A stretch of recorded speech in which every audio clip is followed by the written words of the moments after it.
frosting. Me did the Abema. Yabema, where you doing? Me appear Roma True Drivers Union. True driver, just away driving. Yes. Okay, now drivers for change. Me na me tey I me dey na do fro try no calipo woman no. Na calipo na ye no mo imponi ye Ghana for say ya ye no ba ko ni bia me no de be Ghana for. Ako be. Ba no de me ntimi nkyere. Na mo si ya no calipo. Sa calipo e de. Na the calipo mpa ye si kyere a e de no. E ne ye Ghana for say ya. Ye pa Ghana for. Se boni bia ya Ghana for. Boni bia ya Bema. Boni bia ma ye. Say me yeah drivers for change. A man na do down kwa kufuado. Me pa chao. Mo fa me born in Chene. Na Ghana fa me born in Chene. My born kese. Ye top petrol wa Ghana ha. 3 city 26 pesos west. What the times 4.5 wa. And more 14 city 67 pesos west. Yet drivers for change said your mama you 1 city free so. Quite the yeah nim or was West MP 7 America. At the court. Say court. Any free one my court to say your mama you was so ye. And no nama yet drivers for change. I didn't another fruit trot to me and I'm intimate no. Let me go shop and say. Na me do also amen damage in mamuda. Member Sabo amen to mean this so. Me call go pia me go shop and say me do a me ba beti petrol so. Go do also an wa and a cost.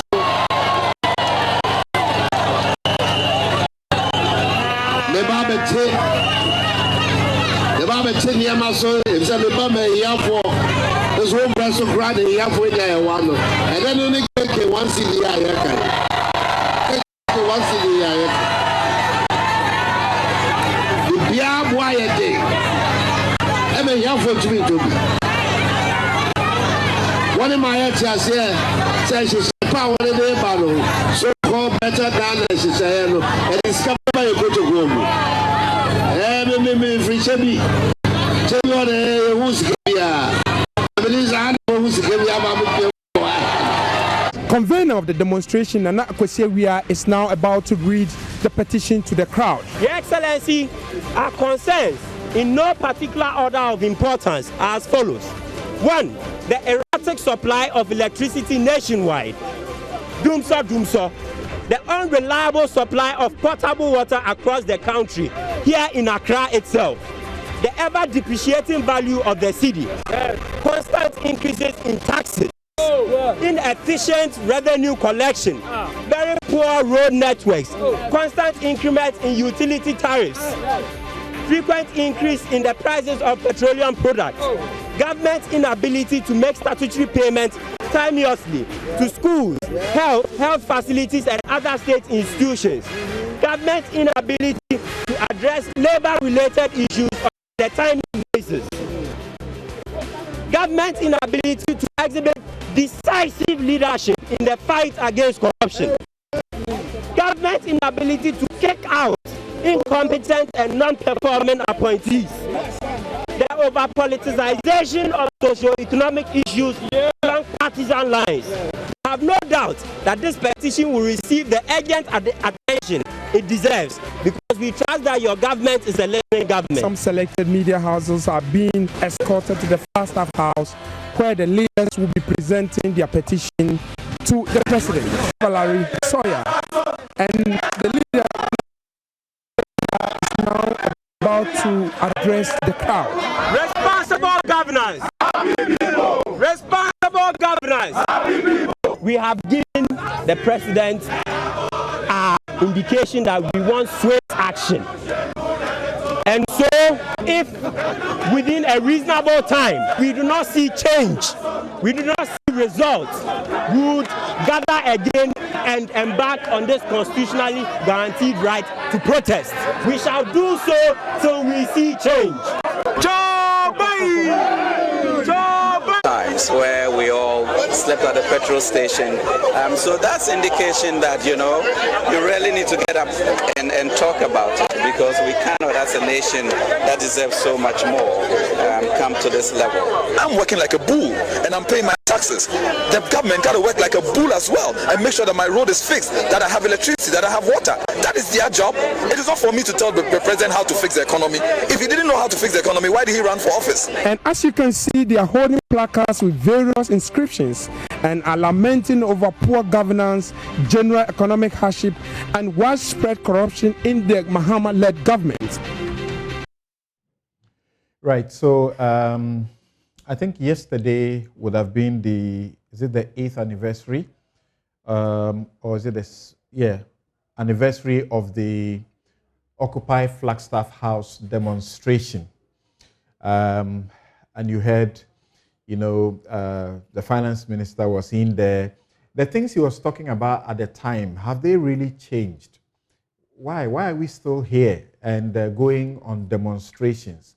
The promises the president made, he had issues with fuel, he had issues with the price of Kenke at 1 cedi.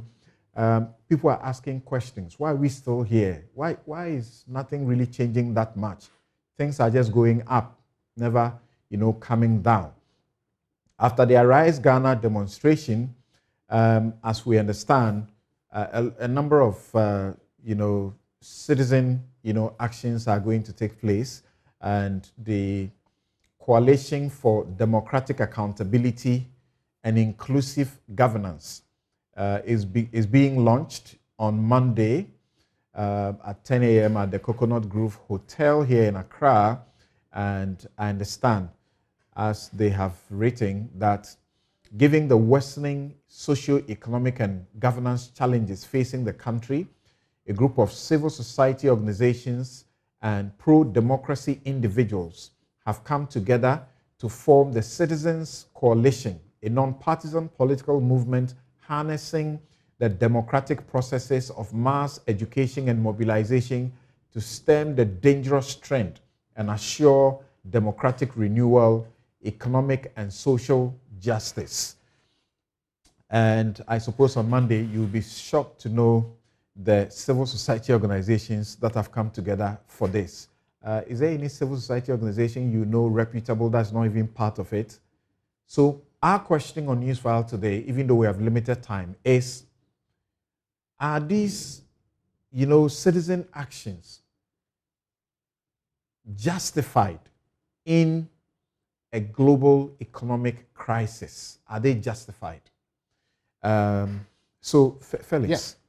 Well, Samson, I think that everybody, including the most rabid MPP fanatic, would agree that we are in very, very perilous times as far as the economy is concerned. Look, this is the worst socioeconomic climate in the last 30 years or so, at least since the beginning of the Fourth Republic. And there can be no disputes about it. It is a direct result of mismanagement of the economy, despite what any MPP official would say. The decisions that this government has taken are what have brought us to this juncture. So it was only normal that Ghanaians were going to revolt. They were not going to sit askance and allow this sort of situation to persist, because it is having a real toll on them. The sheer amount of suffering and pain that people have to endure, the ever spiraling cost of living, the cost of food, the cost of fuel, transportation, every expenditure item has gone up astronomically. And what was worse is that this government had turned a blind eye. They were intransigent. They would simply not listen to admonitions to do something about the situation. So it was only natural that people were going to revolt and protest. Now, once it became clear that that protest was going to be held, I thought that we have gathered sufficient experience over the period to have smooth, seamless demonstrations of any sort, to the extent that it is done within the confines of the law. But it appears to me that the police is retaining this conservative approach to these matters, that they perceive every anti-government demonstration as one that must be frustrated so that the blushes of government is saved. Admittedly, it is not peculiar to this police administration. It's a historical problem that we need to address. The posturing that you get from the police right from the day that the demonstration is announced is that they must do something to put the spokes in the wheels of the demonstrators. So they have to go to court overnight, present ex parte applications to have routes changed or times limited and all that. It is not the business of the police to determine for citizens the manner in which they express their grievance, to the extent, of course, that it is lawful. There's nothing unlawful about holding a demonstration at night. There's nothing unlawful about holding a demonstration every second of the year. There's nothing unlawful about holding demonstrations in public places. Indeed, the very essence of demonstrations is that it should be disruptive enough to draw attention to the plight that is being highlighted. That is what demonstrations are about. Because if demonstrations happen, and it is business in a period where there are threats of terrorism. Very real. Well, the Ghana Police Service should be You shouldn't be encouraging demonstrations at night. Who says that terrorists strike only at night? Something. Why? So, terrorists have been known to strike in broad daylight. The 9/11 attacks were done in broad daylight. So I do not buy the notion that merely holding a demonstration at night predisposes us to terrorist act. I don't know where that came from. I think that was deliberate fear-mongering. Do you condemn what happened on the first day of the demonstration, leading to over a dozen police officers, being hurt in the manner they have? The police were overwhelmingly armed. The demonstrators were no match in terms of the ability to take on the police. I was surprised that the police appear to have introduced an element of propaganda in their communication. They have this Facebook page that is constantly updated, and some of the language you would think comes from the Flagstaff House Communication Directorate, because the police is a public institution. So their temperament, their posturing, their communication should assume a certain tone. But the tone of that day's postings on Facebook suggested a certain political motive. They were insistent on proceeding with the demonstration using the routes that have been disagreed and the court had actually disallowed. The police should have capacity to handle any such spillover without maiming and attacking people in the manner that they did. They were insisting when the police were using their shields. When they were using the shields, the reason why the police are called and then to police demonstrations, they were refusing. The reason why the police, but it is not the first water cannons, the first resort, and then stones being thrown at them, and then tear gas. Right? I have been a serial demonstrator. I have helped organize demonstrations, dozens of them across the country. When I used to be with the CJE. The police have a natural tendency to resort to force at the slightest sign of disagreement. That should not be the case. The Ghana Police Service should retain the capacity and temperament. The next day, when the demonstrators and organizers were fully cooperative and used the routes and everything, it went smoothly. The public was watching. And if you check the turnout the following day, it showed that there was public anger against what happened the first day. That's what even motivated people to come out. I'm sure that the security bosses did their homework and realized that the public was not in the mood to countenance that kind of blockade. And so it was the police rather that changed and varied their tactics and allowed a smooth... I don't see the fetish that we make about the route in front of the Flagstaff House. The Occupy Ghana demonstrators, they came to the Flagstaff House. They stopped nothing. It didn't disrupt government business. It wasn't easy. What I mean is that... It wasn't easy at all. But they came. The demonstrators who held a demonstration this week passed in front of the Flagstaff House. It changed nothing. It didn't disrupt government business in any way. It did not endanger the president or his employees. But the times are not the same. Now there are terrorist threats. I don't buy this. Terrorists don't need demonstrations to strike. Let me get Ernesto Yeboah, who is leader of the Economic Fighters League. Ernesto, should these things continue? And like I just announced to you, I'm sure you are aware already about these civil society organizations. And it looks a bit unprecedented in my view, because I have not known the civil society organizations to come together the way they are doing, to contemplate, among others, demonstrations. In the times we find ourselves, is it justified? Well, thank you very much, Samson, and greetings to my co-panelists and everybody out there. I think first of all, it's important to state emphatically that people have a right to demonstrate. And so the consistent attempt by the establishment to criminalize protest and to use such opportunities as fear-mongering engagements, it's something that should cease. I mean, if we aspire to be a democratic society, then we must embrace protest, even in so-called dictatorships.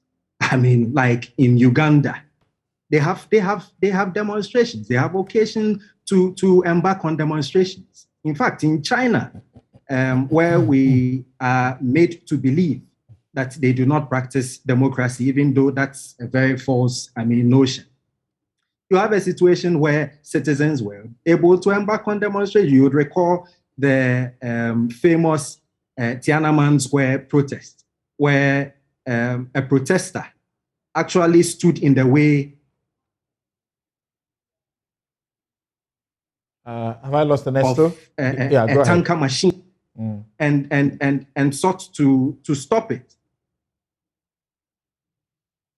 And the tanker driver stopped, diverted to another course. This protester goes to stand in the way of the tanker to the extent that and so in this Arise Ghana demonstration, they were seeking to do it in the night. I think that was a concern of the police. The police didn't say they didn't want them to have the demonstration. Is that not right?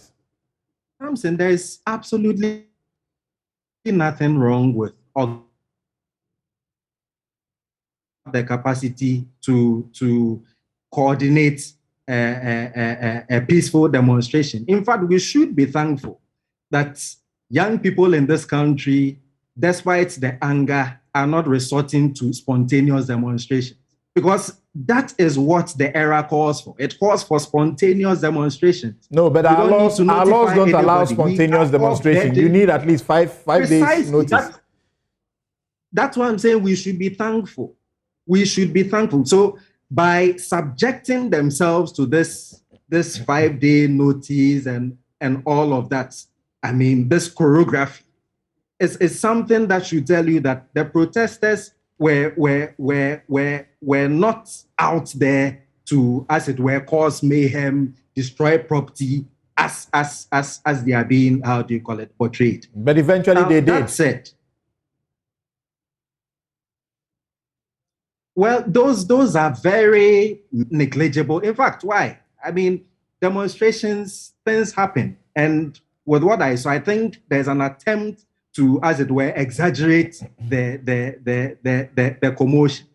Both sides, had it. There is tension. The police have their job to ensure that there is peace. The people, also have the responsibility to remain, to keep calm and all of that. But where they are not able, let's not create the impression that they are violent people. The system they are fighting itself is violent. Our national spokesperson, for instance, had the mom at the hospital some time ago, only for the hospital officials to remove the gas mask from the oxygen from her, simply because there was nobody at the time to pay. This is violence. And so when we are talking about these things, it has to be discussed within the context. Okay. Look at how prices are escalating. Okay. But thank you. Let me go to Gabi too. Gabi, does this bring memories? Let my vote count alliance. I remember sustained pressure, demonstrations, perhaps not events that you want to remember because of what happened to you that we all condemned. Well, I think, first of all, I will encourage those who want to protest to go ahead and protest. Okay, I think it's an important part of our democratic culture. If you don't have avenues to vent your spleen, then perhaps we endanger our democracy. But I think we have to look at it. I prefer to look at things where necessary globally. Okay, we have rising food costs, soaring fuel bills across the world, wages that are not keeping pace with inflation. And if you look at it in Nigeria, we've had university lecturers going on strike. Okay, in Kenya, people were on strike. In Zimbabwe, I think the wages were increased 100%, but the rate of inflation about 130%. It was seen as inadequate. In Burkina Faso, we've had protests just recently. You have corn, the price of corn shooting up from in some areas 60%, up by 60%, and in some provinces up to 120%. That is causing protests there. You can look at Tunisia. We have issues in Tunisia. You can look at South Korea. Truckers are on strike. Okay, it's across the world. In the UK here, we have railway strike. We have even university lecturers in the UK going on strike because they say that their wages are not keeping up with inflation. So it is a global phenomenon, supported or justified by the soaring prices, the rise in prices, whether of goods and services, but driven more or less by the energy crisis that we have, and of course also the food crisis. So I think really we should allow people to demonstrate, but there are also rules, because what I saw or we witnessed this week in Ghana, for me, it looked more like a rout than a demonstration. And I will say so. In the history of the Fourth Republic, I do not remember one instance, and I stand to be corrected, where we've seen demonstrators burning ties, deliberately setting out to burn ties and to throw stones at the police. I've never seen that. As for the burning of tires, I think that is rampant, except that now the police is trying to curb that. I've combined the two, burning ties and throwing stones. We've had situations as we had in was it 2015 that some of us got beaten up, where we were attacked and we had to run away from the attack. I couldn't run away because I think they used one of their horses to pin me to I was hiding behind a tree, and I think that was the worst thing that I did, because you have this water pinning you to a tree. That was even worse than that. So we've seen it across the globe, and we are seeing it in Ghana, and I will encourage it. And I don't think anybody, MPP, NDC, will say that we should stop people from demonstrating. But what is that gentleman? The one who wants to be, who thinks he's Osajifo in Nkrumah, but he still wants to win power by way of public. You mean Oliver Mausi Bakavomawo? Yes. Remind him that Osajifo did not get into office by way of public mutiny. Anyway, but what his you sincerely believe that is what he intends? I don't even want to get into that. But the key thing is that the country was angry with him or disappointed with him when he threatened to go on a demonstration armed. But what did we see this week? We had people actually armed. For me, that's worse than what he did. Just threatening to do so. And not just ordinary people. You have the national organizer of the biggest opposition party in this country, a responsible opposition party per se, and we hope they are responsible. Your national organizer goes to a demonstration armed, allegedly. And he says he has a license, but we have license for a gun. But would you go on a date with a gun? We've run out of time, unfortunately. Thank you very much. Really, that's all time will allow us this morning. And Felix Kwachi Ofosu, Gabi Asari Ochiridako, and we were also joined by Ernesto Yeboah of the Economic Fighters League. We also had Dr. Theo Champong joining us as well. I've got many of your messages. You have to forgive me because I couldn't read them. Very interesting messages. Thank you all so very much. I'm Samson Ladi Anyanini. This has been Newsfile, and my outfit is paid for by Habil Scooter. You can find them at Ajiringano Gate, East Legon, and you can call them 0200 84 19 88. Have a good afternoon.